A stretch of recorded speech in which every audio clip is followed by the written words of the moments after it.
Welcome to the class again. Always happy to see you coming to attend meditation classes, meditating. As I told you before, the most beautiful thing to see is a person sitting and meditating. It's very beautiful. Since I was a young boy, whenever I see somebody meditating, I want to just look at the person. Look at that person. He's sitting so still. His body is still and also very balanced and dignified. He's not sitting like this. His look seems like a pyramid to me. So stable, so firm, unshakable. Like you look at it like this, looks like a pyramid. Broad base. And it represents the mind also. The mind also very stable, very calm. So the posture of the body helps the mind also. It makes you go towards stability and calm and peace. So when I see a Buddha statue, Buddha meditating, it makes me very peaceful. So I have collected some pictures and Buddha images that look very, very peaceful. So before I go on talking about meditation objects and different kinds of samadhi, I want to say a few things about one question that somebody asked last week, which is a very important thing to remember, and also it has a deeper meaning about the nature of our mind. So I tried to find out in some books about meditation that experienced meditators have made records. And there I found that just as the stillness of meditation is coming to him or her, just as the stillness of meditation is coming to him or her, your mind is becoming still and still. Your thoughts slowing down, and then you are becoming unaware of the surroundings, which means your mind is becoming more and more collected. You are going toward samadhi state of mind. But just as that happens, you know what happens next for some people? So just as the stillness of meditation is coming to him or her, the beginner doesn't mean a person who is just meditating. A beginner means a person who hasn't got beyond that. So you might be meditating for a long, long time, but if you haven't gone beyond a certain stage, you are still in the beginning stage. So this is very humbling to understand that. Because we've been meditating for a long time, we want to think that, oh, I know everything, I've gone very far, I'm not a beginner anymore. So if you haven't overcome a certain stage, you are still in the beginning stage. So just as the stillness of meditation is coming to him or her, the beginner may be suddenly brought back to material reality. Material reality means the ordinary reality. So brought back to ordinary reality by a sudden jerk of his or her whole body. And why does that happen? It happens to some people. It happens to me too before. Sometimes it happens, I'm very still, and then suddenly I hear some noise and I become shocked, like a shock, wake up. So when you meditate, you go into a different world, different reality. And this is something we should understand. It is very similar to a trance state in a kind of hypnotic state, but not really hypnotized state, but very similar to that. Some doctors understand that very well. So when you stop thinking, you are paying attention to one object, slowly and slowly your mind becomes collected and you go into a different kind of reality. So on the threshold of that reality, you find a lot of difficulty. Your mind goes back and forth because we are so familiar with our ordinary reality. So we feel safe in this ordinary reality and we want to take hold of that, keep hold on that. We don't want to let go of that. So this is a protective reaction. Protective reaction. So we want to protect ourselves. So one way of protecting ourselves is to keep ourselves in our conscious mind, to keep our surrounding in our conscious mind. We want to know what's going around, what's happening around, and we want to know the state of our body too. How is my body now? So when you meditate, when your mind becomes very collected, slowly and slowly you lose awareness of your surroundings. When you get more and more collected. And also you lose awareness of your body too sometimes. I mean, you are aware of the sensation, but you are not aware of the shape anymore. Sometimes the shape and size of your body dissolves. Because shape and size is piñati. The mind puts together that and make it into an idea. So Paramattha has no shape, no size. So if you find it difficult to understand, I'll give you a simile or an example from the physics science. Newtonian science, when you read that, you will find that there's a shape, size, movement, everything there. You can predict everything according to Newtonian physics. The planets move around. You can predict any time, from 10 years from now, a certain planet will be in a certain place. You can tell that. It has shape and size and movement regularly. But when you go down and down to subatomic particle, you lose all that. There's no shape, no size, and you can't tell anything for sure. You can only say that there's a certain percentage of probability for certain thing to happen. Only probability, nothing is sure anymore. So in meditation also, it happens like that. So in our ordinary state of awareness, we are aware of the surrounding, we are aware of shape and size, beings, people, east, west, north, south, time, day, year. So when we meditate, we forget about what year it is, what month it is, what day it is, what time it is.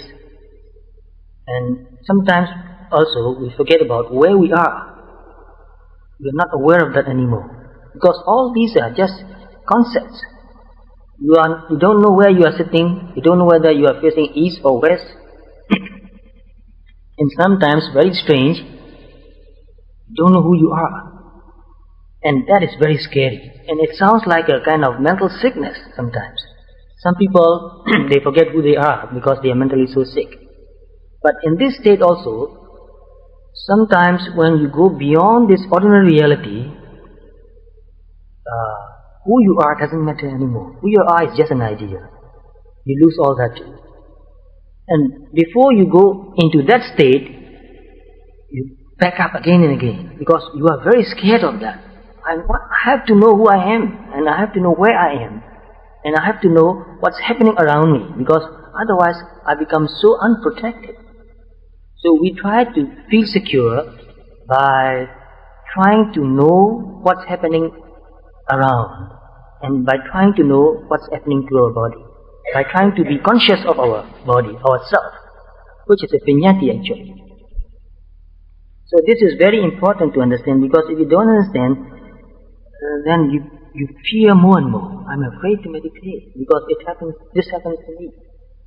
Suddenly in a jerk I wake up and have tremendous fear. So we are afraid to go this ordinary reality, to go beyond this ordinary reality. Although we want to experience something deeper, something beyond, although we are meditating just for that, the moment we cross that threshold, some people, they are afraid. They feel very insecure. So we feel secure by taking in control of our body and our surroundings. So one way of being in control is to know what's going on. So we want to know what's going on around, we want to know what's going on our body. So this is a protective reaction. When we have been tense for a long time, we become accustomed to holding on to our souls. So this happens more to people who feel anxiety, insecure. Especially, for example, imagine that you are in a deep forest and there might be tigers snakes, and other animals around. Because I live in a forest and there were tigers. Not anymore. There were tigers. Now they say, the hunters say, tigers are afraid of human beings. They run away. So when we first go into a place which is new to us, we feel very insecure. Because there's real danger that tigers and snakes, and tigers you can protect yourself if you are in an enclosed area. But snakes, very difficult. They are so small they can squeeze in and come into the hole, into your heart. Because the huts are built in bamboos, not really sealed. Insects, animals, crawling insects, many things coming in. So when you sit and you hear some noise like shh, suddenly you wake up. And you are really afraid of that. Your body really reacts to that. What is that? You feel very insecure. And when you find out that, oh, it's just a lizard, okay, go back and meditate. But still, your mind is not totally in your meditation. You are still keeping alert. So if you keep yourself alert and trying to find out what's going on in your surrounding, it's very hard for you to develop deep samadhi. You are still aware, you are still mindful to a certain extent only, but you cannot go beyond that. So to go beyond that, you need to develop some kind of trust and security. So that is also very important. So if you feel fear when you meditate, it is very good to meditate with another person whom you trust, your teacher or a family member or a good friend. So you feel that, well, if anything should happen to me, then somebody is around to help me. So for beginners, this is very important. And also, try to develop trust in yourself. So in Burma, when we meditate, many of our teachers say, surrender your body to Buddha. Symbolically, you give yourself away to the Buddha. This is not mine anymore. So if it's not mine anymore, then I don't need to worry about it. So this is symbolically giving away. So try to find out some ways to make yourself feel secure, to trust yourself and to trust your surrounding. So especially in this place, you don't need to be afraid of anything. Everybody around here is meditators, and the place is very safe and secure. So before you meditate, that's why it is important to develop some sort of metta, because metta makes you feel quite secure. I live in forest, sometimes with no building, no dwelling places, just sitting under a tree, sometimes just a simple hut, sometimes made from robes, tent made from robes. So we sit and meditate. When we develop really strong metta, that strong metta or loving kindness makes us feel very secure. And I've been living in forest for more than 20 years, never been hurt by anything. Really deep forest sometimes, only a few huts surrounding to get my food.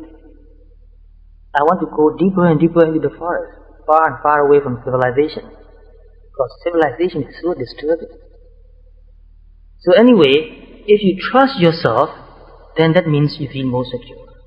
So trust yourself, trust your practice. For beginners, it is very important to find a very secure surrounding. So we become accustomed to holding on to ourselves. We are so attached to ourselves. We try to protect ourselves all the time, as it were, keeping a grip of ourselves. See if you can really feel that I'm trying to be in control of my body and mind. We are always trying to be in control. But in meditation, if you try to do that, you cannot develop a deeper understanding and go beyond. You learn to let go, let whatever happen. Because some things that you experience in meditation are so extraordinary that if you try to be in control, you back up. You cannot go further. So keeping a grip of ourselves. We do this unconsciously. That's a problem. Because consciously, you try to give up the control. Consciously, you try to let go, but unconsciously, you are afraid, you are insecure. So you are still trying to be in control. Because this fear or this anxiety has been ingrained in us, no matter we don't know how long. might be millions of years. It's ingrained in our DNA, I think. So this is not an easy thing. Unconsciously, to guard against the threat of psychological disintegration. Think about that, psychological disintegration. What does that mean? Because integration means we have the idea of who we are. Disintegration means it's anatta. No self, no control. So are you willing to go into that state? There's no self, there's no control. There's just physical and mental process going on. The moment you try to control it, you are out of it. You are out of your meditation. So meditation is a kind of surrender. So we always want to be in control of ourselves. I know who I am and I know what I am doing. And with that attitude, you cannot cross the threshold. There's no I anymore, there's no I meditating anymore. And you are not in control of your meditation even. You are just purely aware of what is happening. Just pure awareness without control. Just like you are looking on the road. You go outside and sitting and looking at the road. Cars going. You are not in control of any car. They're just coming and going. You can just sit and watch. I know what's going on, but I have no control. So you need to develop that sort of mental state. No control. That's why I try to tell people, don't resist, don't control. Just let go. Just be a kind of uninvolved observer. So psychological disintegration, which anxiety brings with it. So the moment we lose in control, the moment we don't feel like I am anymore, we have a certain kind of fear developing. But this doesn't happen to everybody. For some people it happens, it really happens. So then we let go into the meditative process. So whenever that happens, try to calm down again and just tell yourself that there's no danger, no fear. Trust yourself, trust your practice. Go on. We are no longer holding on to ourselves. When you are meditating, we are not holding on to ourselves or keeping a grip of ourselves. So see if you are doing that, trying to be in control, trying to do something. Our mind suddenly feels that we are in danger, and the sudden jerk of the body is a protective reaction to put us on guard again. So the moment we cross over to another reality, we wake up in a jerk. We want to be in control again. So this is a kind of protective reaction of the body and mind. This sudden jerk of the body is not very common, but it may be quite frightening. So some people express that. If you have not experienced that, then you might think that, oh, that person, why is that? I don't experience that. I have no fear. But that person said that he or she has fear when she meditates or when he meditates. So just tell yourself, just encourage yourself, it will go away. As you develop deeper peacefulness and deeper wisdom, it will go away. So this can happen a few times, going back and forth for a few times. Sometimes the beginner may be disturbed by a sudden feeling of acute panic. So the first thing is that your body wakes up in a jerk. Your body reacts. But in another case, the body is still very quiet. The body doesn't shake. The body is in a still position, but the mind reacts. So sometimes the beginner may be disturbed by a sudden feeling of acute panic just when the stillness of mind comes to him. Meditation is abruptly brought to a halt. It comes to a stop. You wake up. This is another variety of the unconscious protective reaction.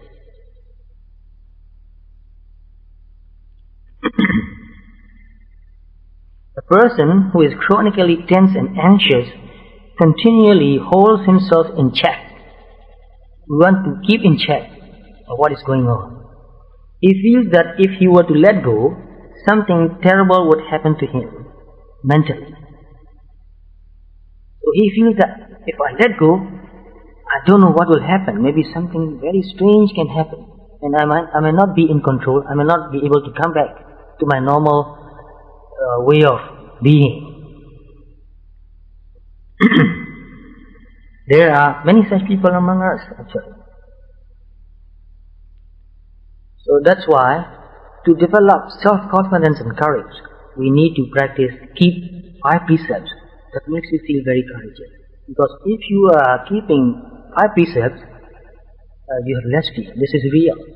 If you believe that you are a good person, a kind person, a virtuous person, that gives you a lot of strength and courage. And also developing metta also, you are a loving person, that makes your mind very calm and peaceful. You are protected by your own metta. Sometimes you feel like there's a kind of shield surrounding you, your metta field. It's like radio waves, it's like magnetic field. You feel that you are protected by your loving kindness. Whoever comes into this field will not hurt you. Even though they come to you with the intention to hurt you, when they cross into your field of kindness, they change their mind. Oh, I'm not going to say anything. I'm not going to do anything. So this is very real. So try to develop loving kindness. The stronger you try to develop this kindness, the stronger the field of your metta will be. And you will feel protected by your own metta. So many people ask me, how do I protect myself? You protect yourself by developing metta and also by developing mindfulness.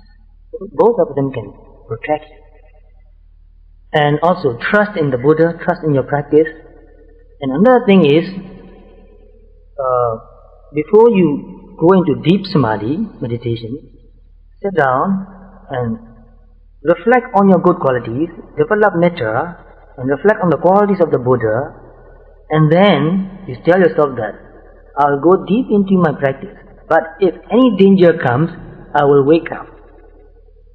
If any real danger comes. So you can determine that, and if you do that for a few times, you'll find out that if something happens, you are already awake. So this is very real, because in some places where we live, we have to do that. Not only that danger, if you want to get out of your samadhi at a certain hour, you can do that too. You sit and meditate, and before you meditate, you say that I'm going to sit for 2 hours. After that, I'll wake up. And you go deep into samadhi and meditate. And then when the time comes, you're already awake, and you look at the clock, just the right time, just about 1 or 2 minutes, plus or minus. And when you go into real sleep also, and meditators can do that. So you have meditated and you want to sleep. You really want to go to sleep. Normal, natural sleep. So you tell yourself, now I'm going to sleep. But after 4 hours or 5 hours of sleep, I will get up. Like say for example, 12 o'clock in the midnight, and you say, I'll get up at 4:30 in the morning. And then with that determination in your mind, keeping that determination in your mind, slowly you let go, fall into sleep. And when it's 4:30, you wake up. So maybe you have heard or read about these things in the books. This is real, you can do that. So the same thing you can do. If any danger, real danger comes, I will be awake. And I will know what to do. So in some cases, when people meditate for a long time, sometimes they can meditate the whole day without getting up even. They have to do that. In the meditation instruction books, they say that you have to do that. You have to do this determination. Because there can be real danger. What happens if a fire breaks out? Forest fire in the forest is quite common.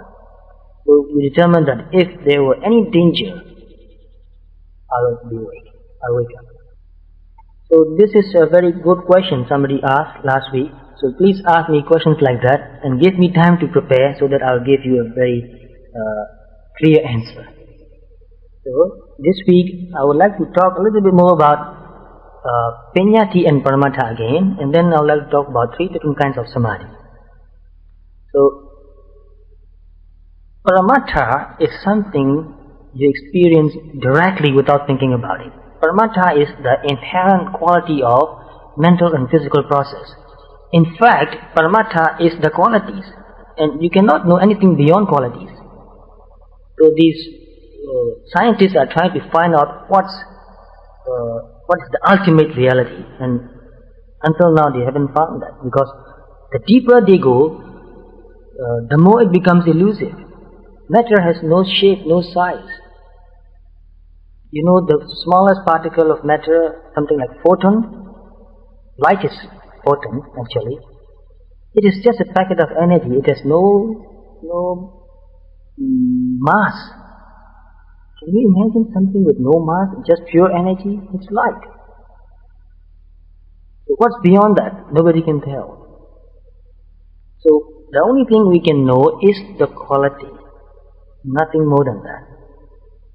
So in meditation also, direct experience is the quality. For example, when you touch something, what do you feel? You feel it's warm. That's the quality. You feel it's soft. That's also the quality. You feel some sort of vibration, movement. That's also the quality. But you cannot touch leg. Leg is something you put together in your mind. You cannot tell the quality of your leg. You cannot really touch your leg actually. So try to understand this. And in the beginning it's very hard to understand. What? I cannot touch my leg? Here it is. But how do you know that this is a leg? Because you put together many ideas. If you touch like this, something, you close your eyes and you touch something. And can you tell what it is? Just touch a small area. Can you tell what the shape is? For example, you touch like this. Can you tell the shape? You cannot. You can only tell the shape where you get in contact. It's a flat surface. But you cannot tell the shape of the bowl. How do you tell the shape of the bowl? Because you look at it and you put the idea together. Or you can touch like this. And you can say that, oh, I know the shape. It's a round bowl. It's hollow inside. It's about 1 centimeter thick. How do you tell that? You put so many datas together. You are putting many datas together. But if you take only one data, you cannot tell anything except the quality. It is hard and it is cold. That's all. Nothing more than that. So in meditation, we come down to this simplest, pure sensation. Nothing added. That's what I tried to talk about last Thursday. But I don't expect that people can understand it right away. Pure, nothing added, direct experience. That's what we're trying to get. Because this is really what is happening all the time, but the moment we experience something, we try to put together many ideas to form an idea about it. From the past memories, and from the eyes, and from other informations too. So try to understand this idea. What is Paramatha? Because this is the object of our meditation, Vipassana meditation. Unless you know what it is, unless you can keep your mind on Paramatha, you cannot really develop deep insight. You can develop deep samadhi though. You can develop samadhi by concentrating on any object. Sound or shape or color or even a word or idea, even nothingness. Once I try to meditate on nothingness.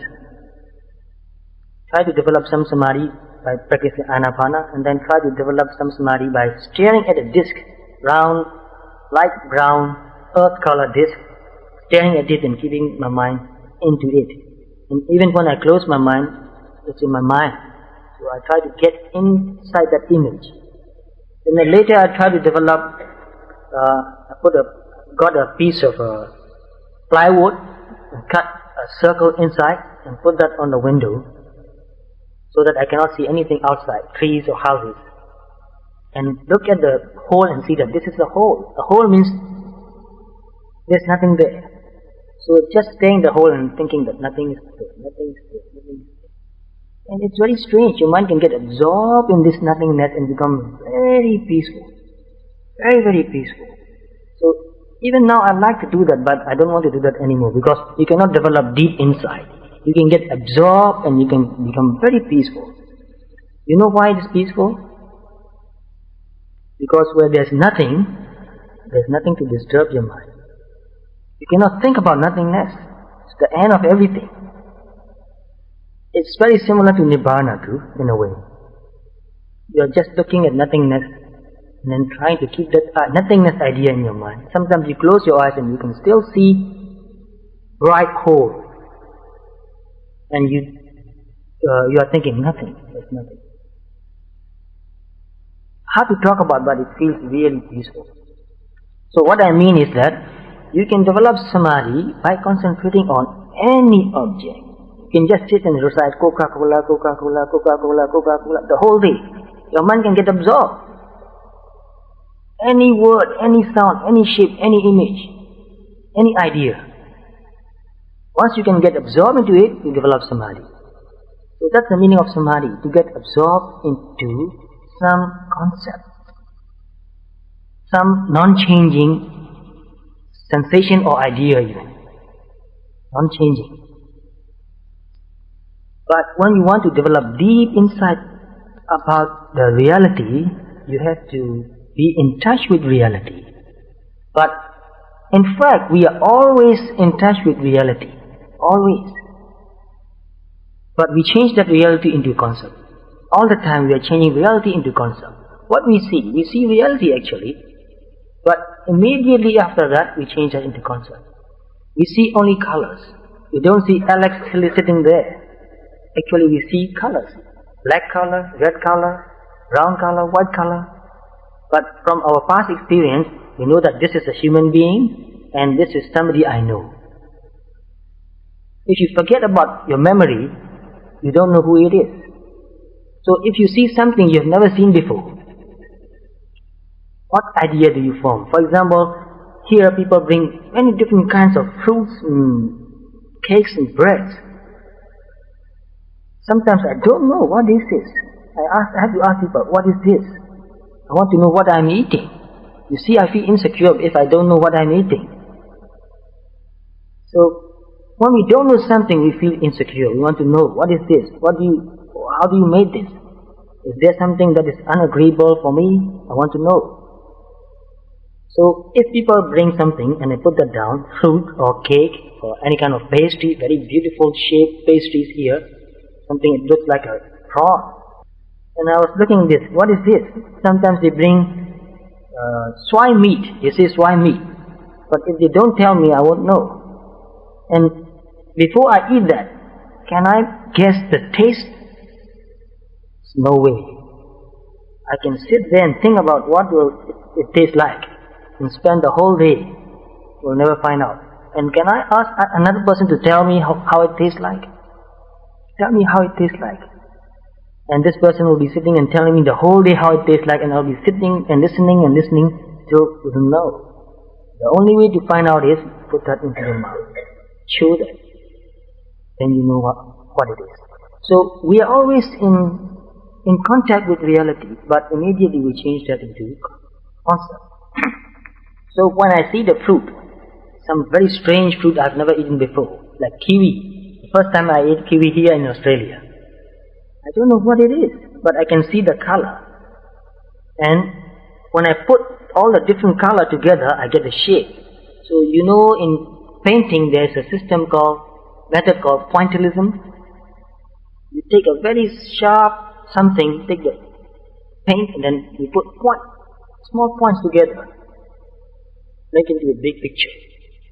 So to take as an example, we see only small color, but we put them all together and create a shape in our mind. It's our mind which creates a shape. Our eyes cannot see shape. This is also another difficult thing to understand, but try that, you will get that. We cannot see shape, we only see color. If you take away color, what is there to see? Nothing left. Everything disappears. So it's the same thing with sound. We hear sound which is real, the quality. We don't hear words. Words is something we create in our mind. We learn. It's a learning process depending on our memory. So when you go to a country where somebody speaks a language which you don't understand, you hear the sound, you don't understand the meaning. So the sound is real, but the words and the meanings are something we created. It's very useful. I don't mean that it's useless. But when we want to develop deeper understanding of the reality which is beyond the ordinary reality, we need to go beyond words and meanings. So when a meditator is meditating, when he's really mindful and really sharp on the point, on the moment, somebody speaking near, this person can hear the sound but will not understand the meaning. So this is one of the tests.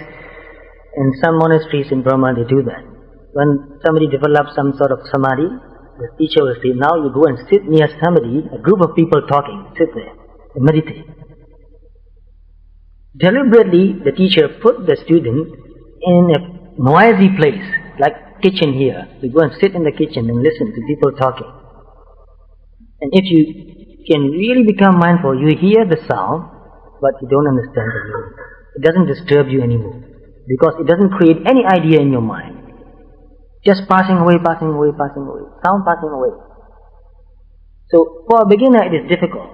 Even here to sit, there are cars going on the road, sometimes you get disturbed. Oh, so many cars going on the road. But when you become really mindful, you hear the sound very barely, but it doesn't disturb your mind.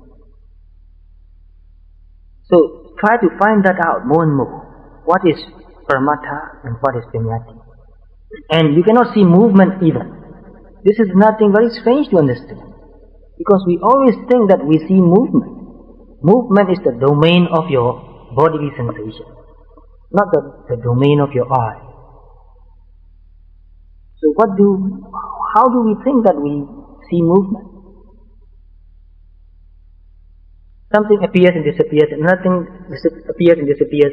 Like say, you have a computer screen and you have a programming which will flash very small dot and it will disappear, and another flash very close to the same dot, not on the same space but very close, nearby, flash, disappear, another dot, flash, disappear. It happens very quickly.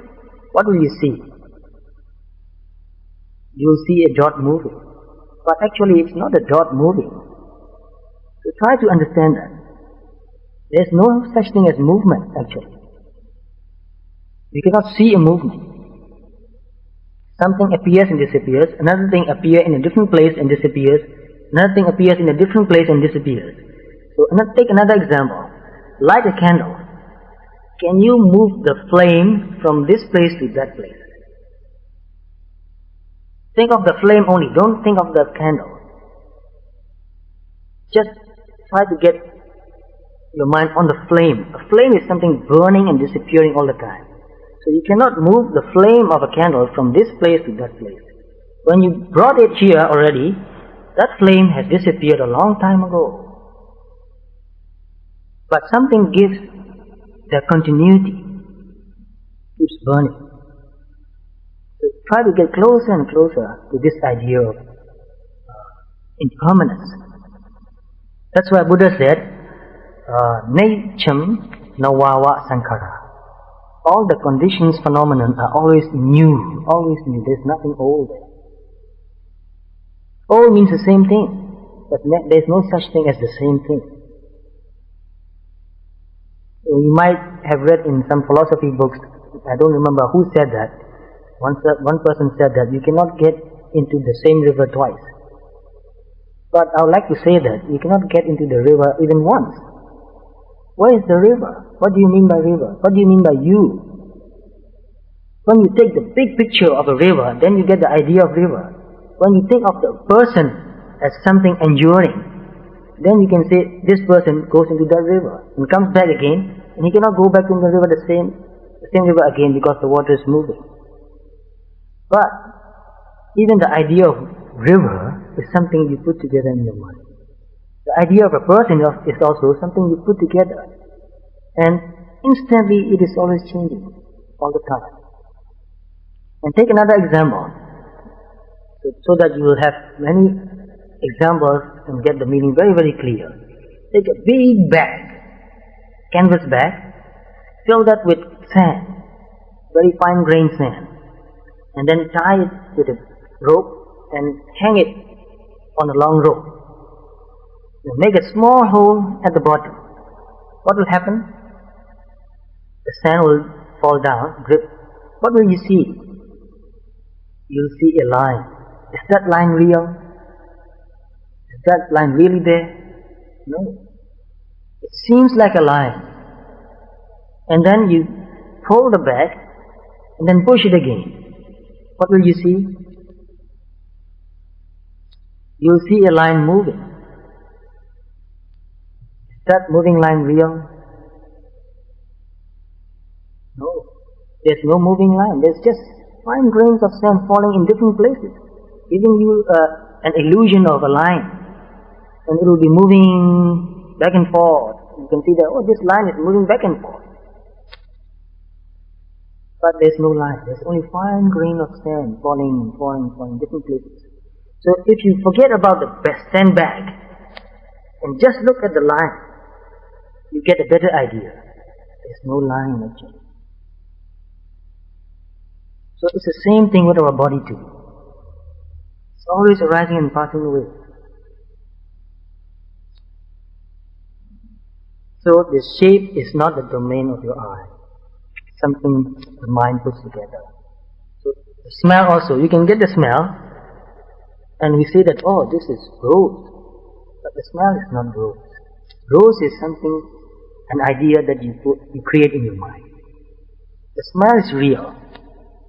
The name is what you have learned, and you put this smell with the shape and color of the rose, let's say, the ordinary reality rose. So you see, you learn the name, and you put the smell and the shape and the name together. If you don't put things together, how do you understand? You understand as something, some sensation only, pure sensation. So sometimes my teacher asks me, is sugar sweet? He asked me again and again when I was studying meditation. I said, what a question to ask me whether sugar is sweet. I said, yes, sugar is sweet. And he said, really? I thought, what does he mean by that question? I can't understand the question. Why is he asking me? Is sugar sweet? And he said, is the name sugar real? Or is that a concept? I said, the name is just a name, it's a concept. Then he said, so the name is not sweet. I said, yeah, you're right, the name is not sweet. Then he said, what is sweet? How can you say that? What is sweet? It's not sugar anymore. You can only say that sweet is sweet. And even this name sweet is a name only. And what is that? Some sensation on your tongue, which we call sweet, and you put that idea together with another thing, or this is sweet. So if you show sugar to somebody, and don't tell the name or the taste, and ask the person, what is this? And what is the taste of this? They'll never be able to tell you. So we create our own reality. And this is necessary and important to function in our ordinary way of being. But this becomes a hindrance in understanding extraordinary reality. This reality is also reality. I'm not invalidating this ordinary reality, because Buddha talked about different levels of reality. This samudhi satya, truth, agreed upon truth or conventional truth, is a truth actually. It's not a lie. It's a truth.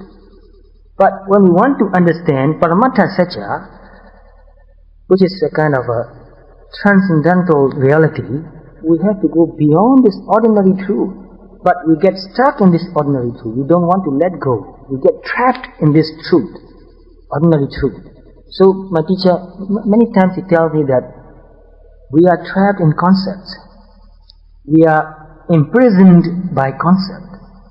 So first he talked about that.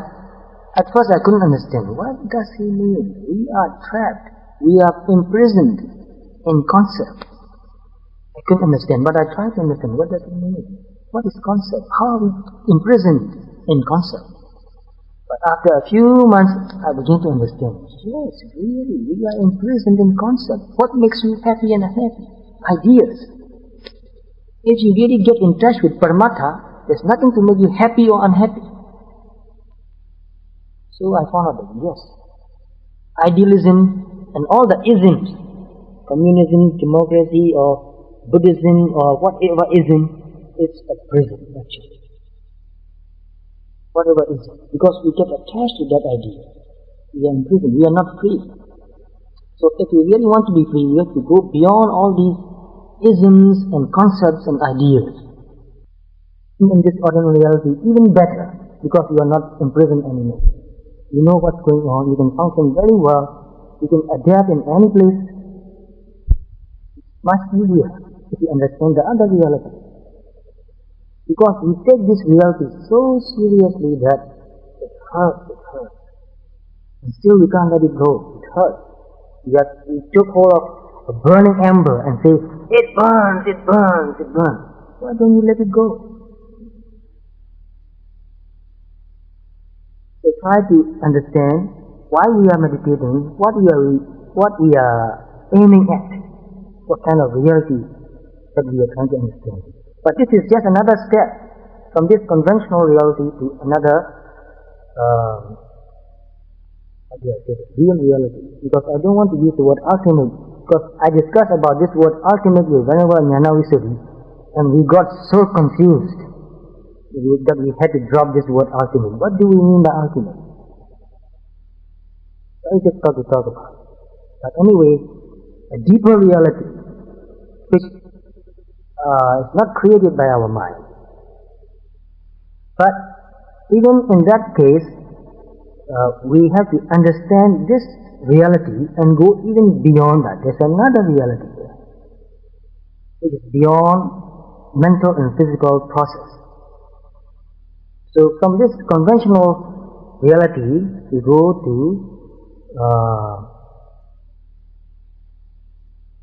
Paramatma reality, where there's just process, there's just phenomena, nothing lasting, no being. And from that, we go to another reality where there's no phenomenon anymore, which is also another reality, very difficult to understand and very difficult to talk about. But that will come later, and I will try my best to talk about. And I hope that I don't make you more confused, because there are things that are beyond words. We try our best to talk about it. So after talking about this Paramatma, and we will talk about it more and more later, let's talk about three different kinds of samadhi. So, the first samadhi that I want to talk about is Jhana. You've heard the word Jhana? It is to get absorbed into some idea. Like metta. You develop metta, you think about loving thoughts. May I be happy, may I be happy, may I be happy, may I be peaceful. And after a while you really feel that, I really want to be happy. But it is very strange. People are very strange. Do you really want to be happy?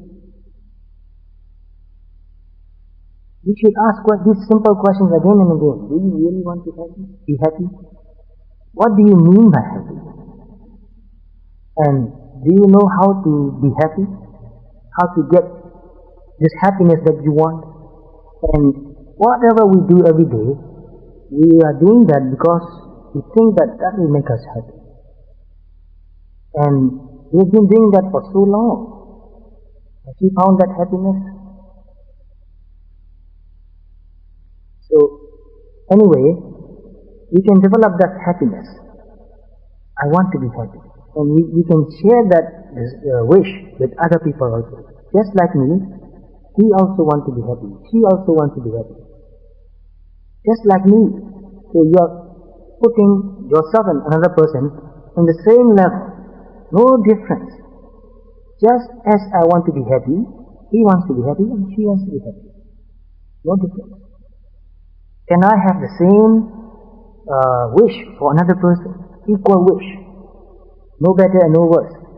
You can't say that, well, I wish other people are happier than me. No, that is not real metta. You have to put together. So after a while you can really feel that I really want that person to be happy. So in the beginning it's difficult to have that sort of kindness toward total strangers. So think about your parents or your teachers or your brothers and sisters or your spouse. But this is another difficulty again. Because I tried to teach metta meditation to somebody and that person said, I don't want to think about myself. I said, well, just develop metta to yourself. May I be happy? And that person said, I don't want to think about it. I want to forget about myself. I hate myself. Because she has done so many different things, so many terrible things to me. That she was very aggressive and unkind. So she cannot be kind even to herself. So I asked her, can you have metta for your parents? She said, I hate my father. He was an alcoholic and he left a family and he died. So we were very poor and we had a very difficult time when we were young. And he didn't care about us. He didn't love us. So I said, what about your mother? Oh, when my father left her, she went and lived with her boyfriend. So what happened to you? My brother and I, somehow we tried to survive. And my mother, sometimes she comes and give us some money to eat. And I said, what about your teachers? He said, I can't think of my teacher. I can't think of them as somebody who has done something good to us. Very difficult to have real metta for yourself and for other people. At last I got so disheartened. And I thought, this is something very strange. Because normally we think that we love ourselves and at least we love somebody. There's somebody in our life that we love. But this person says that there's nobody she can love. Nobody for whom she has loving kindness. And at last I asked her, isn't there anybody in this world that you can really feel kindness? And after a while she said, well, I love my dog. And it's not my dog actually. It's the dog of a person with whom I share the house. It's not really my dog, but I love that dog. And I find out slowly and slowly that there are some people for whom it is very difficult to develop metta. And this metta meditation is very important for vipassana. That's why I'm trying to emphasize it. If you don't have metta, your heart is dry. You cannot even practice vipassana. You need the base, the foundation, metta, and also trust and respect for Buddha, trust and respect for yourself, trust and respect for your teacher, and trust in the practice also, the method you're practicing. If you don't have those things, no point in practicing meditation. Sometimes you can fool yourself, just imagine that I'm happy, I'm peaceful. But you cannot get beyond that. You can just imagine, not real. So, you can get absorbed in any idea. Metta also, and also Buddha. Sometimes I get very absorbed in thinking of the quality of the Buddha. Makes me feel very happy, very peaceful. Because the quality of your mind, or the state of your mind, depends a lot on the object of your mind. So when you think about somebody you hate, you feel hate, you feel anger, you don't feel peaceful. But when you think about somebody who is very loving and kind and peaceful, somebody like a Buddha, just imagine somebody like that. So as you, I don't have any direct contact and relationship with the Buddha, but I had personal relationship with my teacher, my meditation teacher.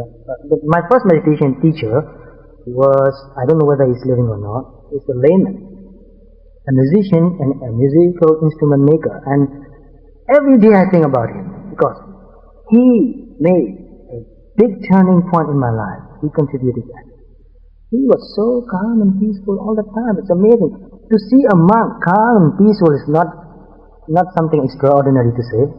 But for a layman to be so calm, peaceful, so kind, I never saw him get upset. I never saw him becoming very arrogant, putting down another person, getting angry. saying bad things about people. So he kept 5 precepts very well without effort. He never talked about that. And he's kind to everybody, but he never talked about metta. That is something very extraordinary. He doesn't say that I'm a loving person. He doesn't think like that. He's very kind and loving, and people love him very much. But he was not biased to anybody. Very strange person, very developed, highly spiritually developed person. He doesn't get attached to anybody, any man or any woman, young or old, but he treats everybody equally. And he was not married. He was looking after his mother, an old mother. He said, as long as my mother lives, I will look after her, but after that I'll become a monk. But not before. He loved his mother very much. And he's the only son, and his father is dead also. So he's really looking after his mother, very loving, with real metta, not just as a duty. He really loves his mother. And his mother also loved her son very much. So, to see somebody like that also makes you understand something very deeply. It's beyond words even. Not about Nibbana, you see. To talk about loving kindness is also very difficult. But for me, I had very bad relationship with my parents. Many times I really hate my parents for not doing enough for me.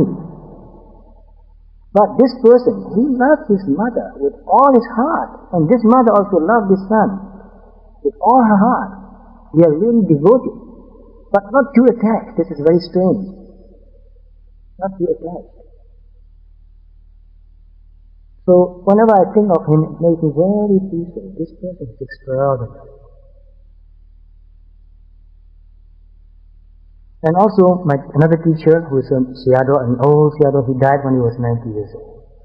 He was also very mellow and kind and sweet. He never treated anybody with disrespect. I never saw him do that. I never saw him getting upset. I never saw him worried about anything. Sometimes I got worried when I went to America with him. Before we went, the time was getting very close because we had already got our plane ticket and flight schedule. But we didn't have our passport yet. So I said, Sayadaw, in a week we have to leave. But we don't have our passport yet. He said, don't worry. Very simple, don't worry. How can he say that? How can he just stay like that and not worry about something like that? It was very hard for me to understand in the beginning. So people just love him. He couldn't speak a word in English. But many Westerners just look at him and they feel very amazed. Look at this person, so gentle, so mellow. Even in his voice, you won't hear any tension in his voice. Very soft and sweet voice. Very calm, but with a lot of energy and strength. Not weakness. This gentleness and softness together with strength, confidence. So you cannot learn something like that from a book. You have to be with that person. And you can see that he is like this. And I can be like him. That gives you a lot of courage, hope. So it is very important to learn meditation from a teacher. Although you can learn basic meditation instruction from any book. Basic instruction is not difficult. From any book you can learn basic. But to really develop these higher qualities, you have to be with a teacher who is a living quality, living example of loving kindness, living example of contentment, serenity, peacefulness, liberation. He is so free. So you have to live with that person for a long time. I lived with my teacher for about 4 or 5 years. So the longer you live with that person, the more you learn. This is real. He's not playing a role. Because anybody can play a role. You can watch a movie and somebody is there, he's acting the part of a very serene and developed person. But this is just acting. So only after you have lived with a person for a few years, then you really find out. So when you think of the Buddha, try to find out more and more about the Buddha. His purity, His freedom, His wisdom, His metta, His karuna, and His selflessness. So get immersed in this quality, and you will feel that, because the mind consciousness depends on the object.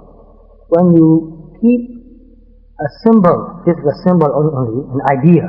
Buddha is an idea for us, because we think about it.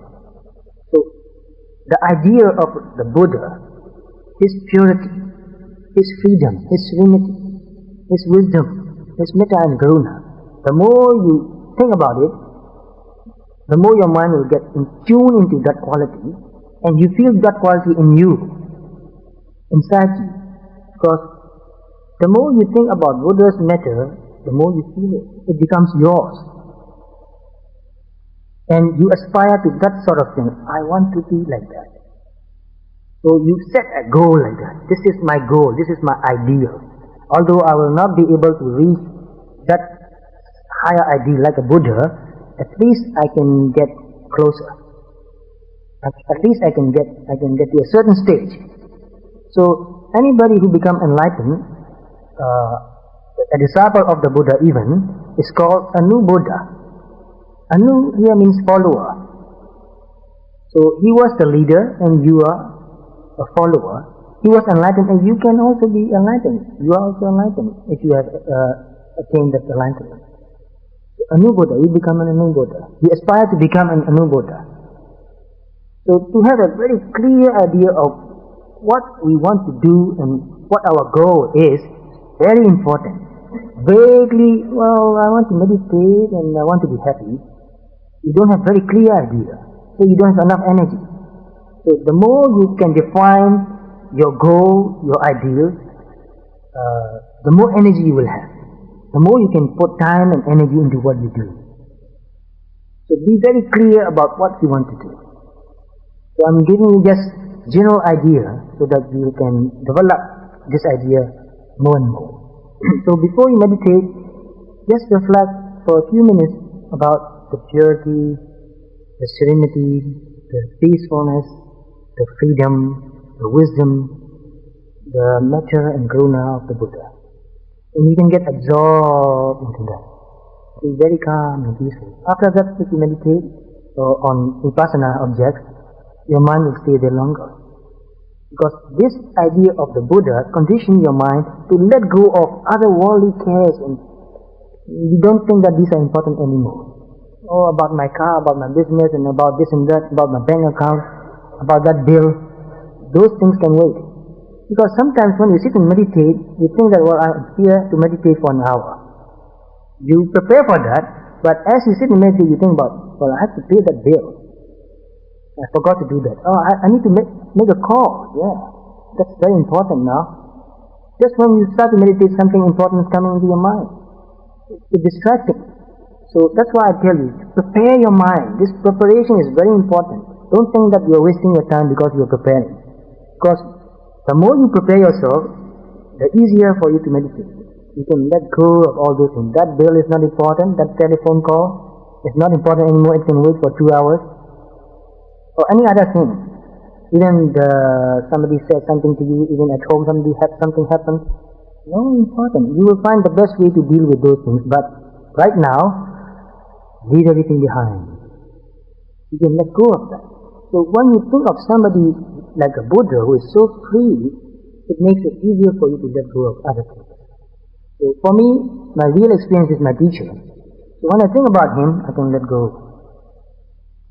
I get some feeling of his freedom, his detachment, his contentment. So prepare your mind like that.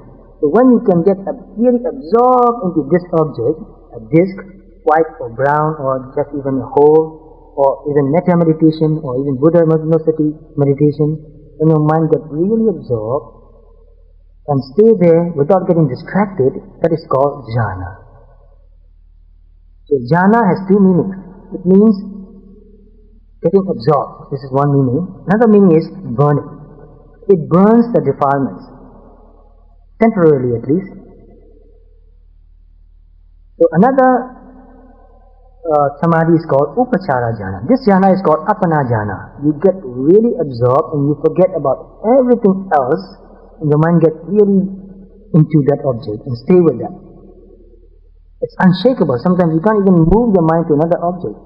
It goes back into the same object and stays there. Very, very strong absorption. But that is quite difficult to develop. But you can develop Upachara Jhana quite easily, which means access concentration we call, which means closer. You are not inside, but you are very close. Like you come to this place, you are not inside this hall, but you are just near the door. The Upachara Jhana is like that. So they call that as access concentration. It means very close to absorption, which means your mind can stay with that object for a few minutes and you get distracted for a while and you come back again. Get distracted a little bit again and you come back again. It goes on and on like that. That is enough to practice Vipassana. So to be able to practice Vipassana, you don't really have to develop absorption jhana, but you need a certain amount of quietness and stability of the mind. But even if you haven't developed that amount of samadhi, you can just go ahead and meditate on Vipassana object. Let's say when we meditate, we concentrate our mind on breathing. For quite a long time you can stay with your breath. So in the beginning when I meditated, I tried to breathe very deeply. Unnatural. I know that it was unnatural, but it was very useful. Because when I breathe deeply like this, I stay with my breath. Easier. You cannot run away. Because it takes up your whole mind to stay with that. But you cannot do that too long because you get very tired after a while. The body gets very hot. So in the beginning I sit only for 10 minutes doing that. Very tired after a while. But when you get used to it, you don't get tired anymore. You don't even feel that you're breathing very hard. You're very calm and your body is doing the breathing. Your mind is with the breath. You are not thinking of anything anymore. You cannot think about anything anymore. But after you develop a certain level of concentration, go back to normal breathing. Because if you stay with this gross forced breathing, you can be aware of this gross sensation and your samadhi will be gross. Because the samadhi depends on the object. When the object is very gross, the samadhi is also very gross. Very coarse.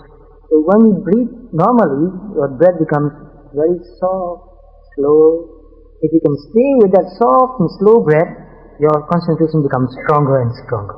But the more the object becomes subtle, the more you can stay with that subtle object, the stronger your concentration becomes.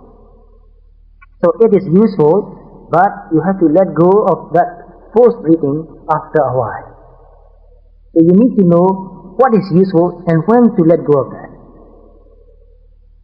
So if you do that, without developing any samadhi, you can develop some sort of concentration. And after a while you feel this air moving in and out. You can really feel it. You can feel it as just pure sensation. In the beginning you think that I am breathing, the air is coming in, the air is going out, and I feel that near my nose. After a while, you forget about I am breathing. There's no I and there's no breathing anymore. There's no air coming in, there's no air going out. There's no nose anymore. There is sensation and awareness. And that becomes pure sensation and pure awareness. You are not thinking about sensation anymore. You are directly in touch with this sensation. And it is just sensation. Not even air anymore. Air is an idea. Nose is an idea. Coming in is an idea. Going out is another idea. And I am meditating is also another idea. So all that goes away and your mind is directly in touch with one sensation and there's one awareness. It is pure awareness, nothing added. No concept added. You are not even thinking about arising and passing away. You are not even thinking about sensation and awareness even. Don't think about anything at all. Because we are in the habit of thinking, try to understanding by using this thinking process. So this thinking process happens in our left side of our brain. If you want to get a clearer idea, an interesting idea. So when we think, we use our left side of the brain. But meditation is something intuitive. So when we meditate, we use our right side of our brain. So if you understand how these two sides of the brain work, you will understand what you are doing when you are meditating. So be very clear about this. When we are really meditating, we are not trying to understand anything intellectually. No intellectual process. So thinking is an intellectual process. So we have to go beyond that. If we still try to use or take the help of this intellectual thinking, we will be stuck still in this ordinary reality. Because thinking is ordinary. If we really want to experience extraordinary reality, we have to let go of thinking. So before you meditate, read any book, try to find out what samadhi means, what nama means, what rupa means, what anicca means, what dukkha means, what anatta means. But when you really meditate, let go of all that. Just be directly in touch with whatever is. Be very, very simple. You have to be as simple as possible. So just be in touch with the sensation. Don't try to think whether it's rising or passing away, whether it's dukkha or anatta, whether it's nama or rupa even. And without thinking, if you can stay like that for a long time, it will appear spontaneously, intuitively, what it is. And what it is something you cannot talk about. You cannot really talk about anicca actually. You cannot think about anicca actually. Because when you really experience it, it is something you cannot talk about. The moment you try to think about it, it is not there anymore. So that's why when you are meditating, you cannot say, oh, something is arising and passing away. Oh, that is anicca. At that moment, you are not meditating anymore. You are using your thinking process. You are in ordinary reality again. So it will happen naturally many times in your meditation practice. Because we are used to thinking and analyzing. We think that only when we think about something, then we can understand it. We don't think that if I don't think about anything, how can I understand that? So we try to go back to think and analyze and understand. So it will happen many times. When it happens, just look and say that thinking. Even thinking as this is nama, it's a thought. And when you think this is rupa, this is a thought. And when you think that, oh, this is arising and passing away, this is anicca, that's another thought. So watch those flashes of thought coming into your mind. So the more you can see it, the more you can let go, and it will become less and less. It will not go away immediately, very difficult. But gradually, those flashes of meaning will go away slowly and slowly, and then with no words arising in your mind, you can be directly in touch with what is. And you will understand it without conceptualizing it. And if you can do that, the rest is quite easy. The difficulty is there. We always try to think about it. You get distracted. So if you can be really in touch with one sensation, one awareness, the rest will become quite easy. Gradually I will explain about the stages of Vipassana Jnana, how it develops. It's very interesting, very natural. And actually it is better for you not to know about this and just meditate. Because before I meditate, I haven't read these things. I just went into the forest and meditated. My teacher told me not to read any book. And quite often I will go and listen to his Dhamma talks. After a while he said that, don't come to Dhamma talks. He won't let me come to listen to Dhamma talks even. So go away and just meditate, don't come to Dhamma talks. If you have any question, then come. If you have no question, just meditate. Sometimes I try to get a book because I like to read. Get a book and read, and try to hide the book somewhere. And then someday he will ask me, are you reading? Oh, not much. Not much. Because I was really scared that he asked me. He said, don't read. You have read enough, and you will have more time to read later. Give up reading, just meditate. Be in touch with your body and mind. So after I meditated for 3 years, then I started reading Dhamma Buddha. I found out, oh, this is really true, it's in the book. Yes, I've experienced all those things, and now I found it that in the books. Then I have more confidence in the teaching. This is real. And what I did when I meditated, I did something very simple. Actually, I didn't do anything. I just tried to be in touch with what is happening right now. I found myself thinking. I tried to get in touch with my thoughts. At first, I'll be thinking for a long time. Then I remember, oh, I'm thinking. Then I thought, where did I start? I tried to trace back the thought. It was very interesting how it links one thing to another. Thoughts and ideas, they link. And I get to the starting point. I thought, oh, I started here and I ended there, and the two has nothing to do. How it developed. And then slowly and slowly, I will start thinking, and then I catch myself thinking. And I stop. But it's very hard to stay in that state. I have to get in touch with some other sensation immediately. Otherwise, I will start thinking about another thing.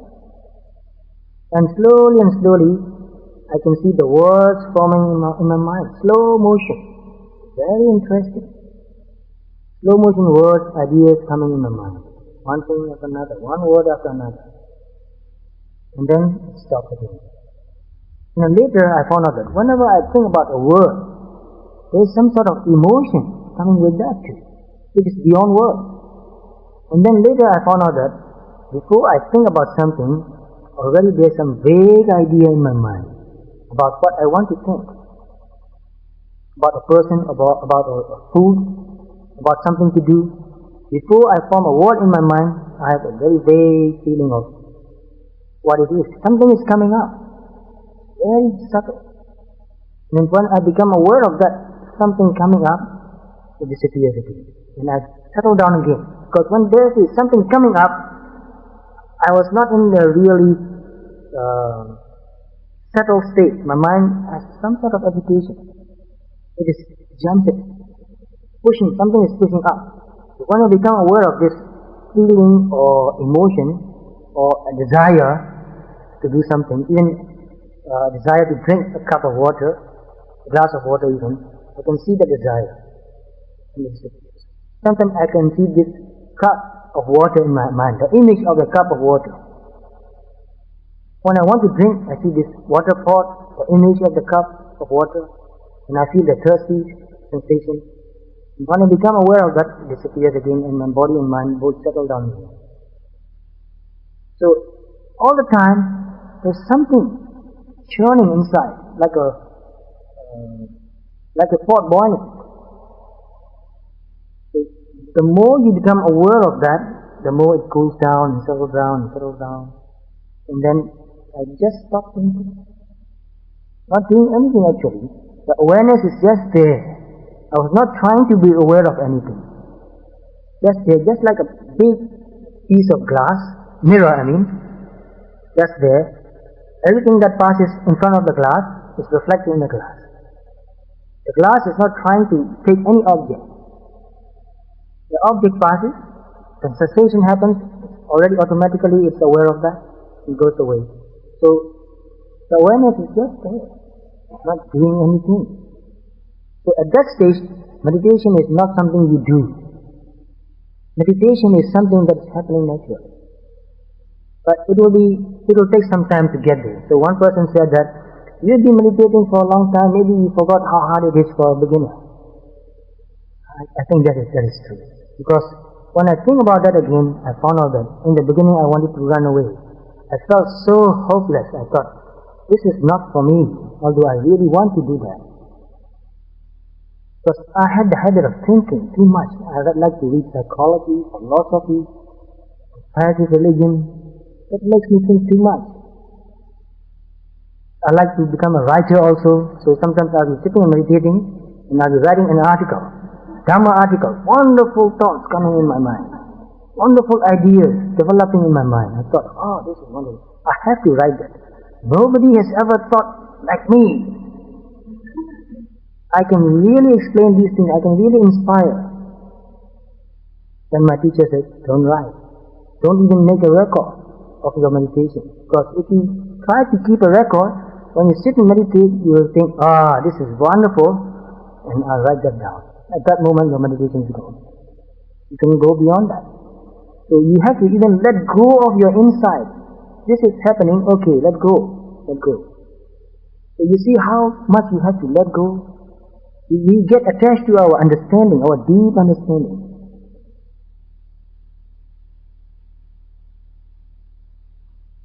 So, today I think we have used up time for talking.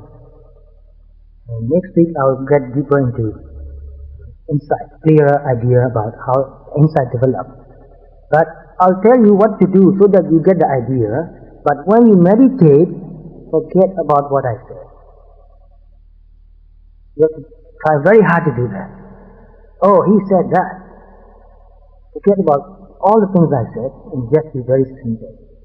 And I'm giving you a very clear idea about where you are going so that you will not feel lost. Just to make you feel more confident. But don't rely on what I said. What I said are just words. Just words. You have to go beyond all these words. So if you have any questions, please.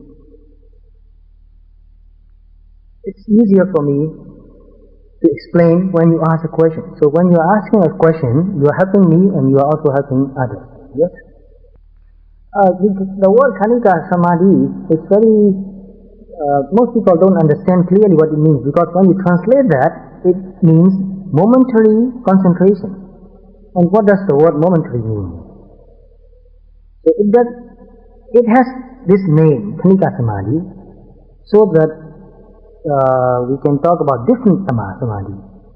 So in Jhana Samadhi, Apana Samadhi or Upachara Samadhi, this absorption concentration or access concentration, the mind is in touch with the concept which doesn't change. So the object of Samadhi is something that doesn't change. But the object of Vipassana is a process, not a thing, not a concept, not an idea, but a process. So that means the object of Vipassana is something changing. So something changing means it stays for a while and it goes away. So for the time being, the object is there, the awareness is there. The awareness of that object is there, because awareness and object, they arise together. When the object is not there anymore, the awareness of that object is not there anymore. It's gone. But new object arises and the mind is aware of that also. So because the object lasts only for a moment, the awareness or the samadhi for that object lasts only for a moment, naturally. But this awareness repeats again and again on different objects. It might be just breathing, but continuously aware of that. So in-breath and out-breath are two different things. Even the sensation that's happening in one breath is changing. It takes about 2-3 seconds and it changes quite a lot. So even though it repeats the same thing, repeats again and again, still there is a kind of change. For example, say if you touch like this many times, even though you feel the same thing, every time it is a new sensation. So if you are aware of every time you touch yourself like this, you are developing Khanika Samadhi. And you can stay with this Khanika Samadhi for a long time. It might be for a few seconds and it will become a few minutes and it can become a few hours even. So some people want to develop very deep samadhi in meditation, Vipassana meditation. They get the awareness and the sensation or the object, anything, get like glued. It's like something very sticky, you throw that to the wall and stick there. In the beginning, it's like you are throwing a tennis ball to the wall. It touches the object and bounces back. But after a while, you throw something like sticky, it goes and stays there. So although the object is arising and passing away, your mind, your awareness is continuously aware of that arising and passing away. There's a continuity there. So because the object is changing, we call the samadhi Khanika samadhi. So it doesn't mean that just by developing a few seconds of concentration we can develop deep wisdom or even attain liberation. But we begin with this a few second concentration and develop that into more and more seconds and become a 1 minute and 2 minutes and 3 minutes, it can go on. And it will stay for a minute or two, and then you get distracted a few seconds and you're aware of that and you're back. It happens like that. Because in Jhana samadhi, real Jhana samadhi, you can determine that I'll be with this object for an hour without distraction. It's just like you are hypnotizing yourself and giving yourself suggestions, and you can stay with that object for an hour without moving. But with vipassana, the object is always changing. So no matter how many objects changes, it doesn't matter. As long as you are aware of it, it's okay. And in a certain stage of vipassana meditation, just like what I said just now, your awareness is there. You have developed this awareness so that you are aware, and one thing after another arising and passing away in front of you. Just like you are sitting and looking out from the window, you see one car after another going. You are not trying to think about the cars, whether it's a Toyota or whether it's a Mazda or whatever, it's green or yellow or white. You are aware of that. One thing after another going away. No choice. So, in the beginning of meditation, you choose a suitable object of meditation, breathing or rising and falling, or whether it's touching sensation in your body, whatever suitable. And after a while, you have no choice anymore. You stay aware. The object might change all the time, but your awareness is continuous. So in meditation, things always change. Meditation experience doesn't stay the same all the time. Sometimes your mind can get absorbed into one thing, and you see this same type of sensation. Not one thing, but at the same time. Let's say you touch like this, it's the same type of sensation, although it's not one sensation. But the same type of sensation arising and passing away, you can see the object, you can see the awareness, both arising and passing away very quickly. Sometimes you become aware of different things arising and passing away. Not the same thing, not the same type of object, different types of objects, arising and passing away very fast. But no matter how fast they arise and pass away, you can keep up with it. Just like a juggler juggling balls and rings, many things at the same time, your awareness becomes like that. One thing after another arising and passing away, still you are aware of everything passing away. So don't expect that your meditation will be the same always. Sometimes your awareness becomes very broad. It has very broad scope.